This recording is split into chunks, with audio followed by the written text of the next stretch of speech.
hirap, kanyang pinakikinggan. Katarungan at hustisya, kanyang ipinaglaban.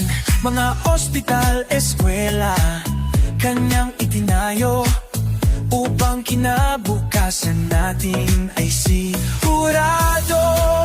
Dugo't pawis, kanyang ibinuhos, sa kapayapaan siya'y kumilos. Bangsamoro, kanyang binuo, pagkakaisa